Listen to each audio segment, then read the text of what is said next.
Thank you, Mr. Speaker. To the motion. To the motion.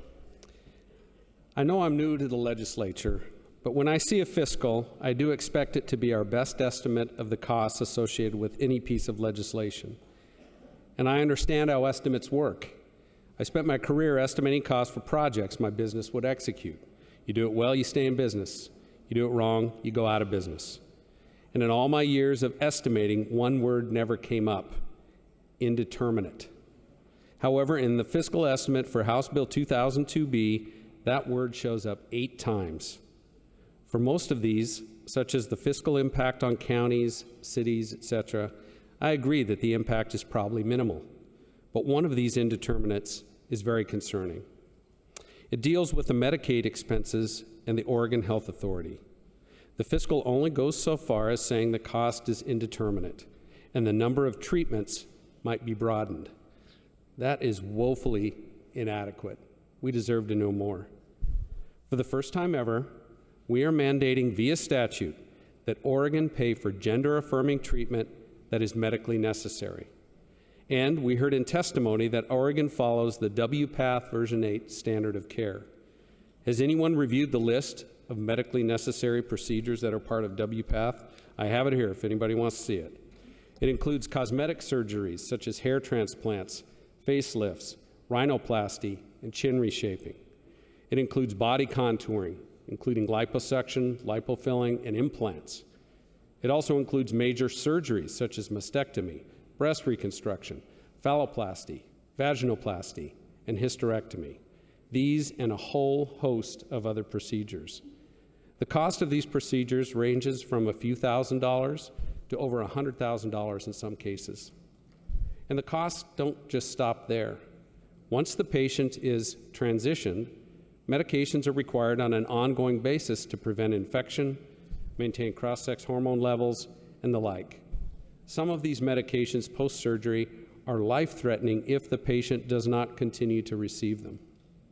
In a December 2015 article, Johns Hopkins Bloomberg School of Public Health estimated that in the first 5 years, providing health care for transgender people costs between $34,000 and $43,000 per year. After 10 years, the cost drops to between $7,000 and $10,000 per year. Assuming a transition at 18 and a typical lifespan to 78 years, we are somewhere between $600,000 and $900,000 in health expenses over the course of their lifetime, just related to transition services.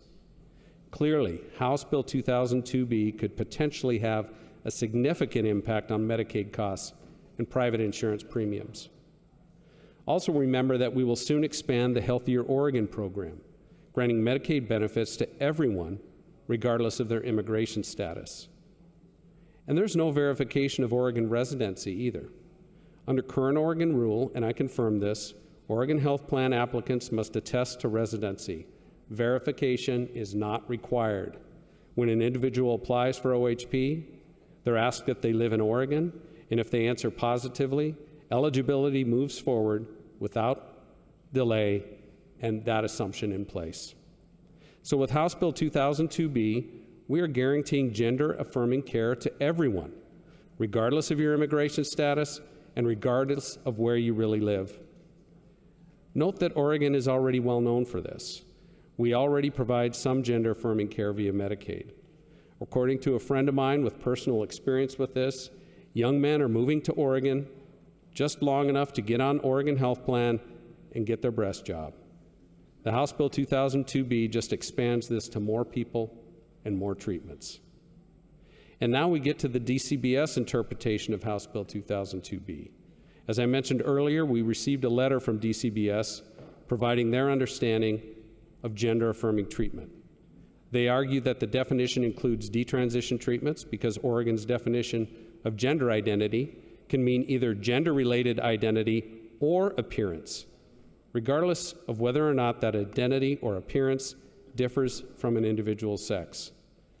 But this opens up a whole new can of worms. Are they now saying that a man who has feminine features and wishes to look more masculine can have rhinoplasty and chin reshaping covered by 2002B? What about a woman who wishes to have body hair removal? This is a drastically more expansive view of the healthcare mandates in 2002B, and was not considered in any way during the main Ways and Means work session.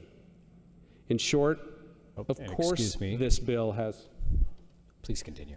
fiscal, almost done. In short, of course, this bill has fiscal impact on the Oregon Health Plan and private insurance rates. Calling it indeterminate is a total disservice. Taxpayers deserve to know the real numbers before we vote. I urge a yes vote to send this bill back to committee and fix it. Thank you.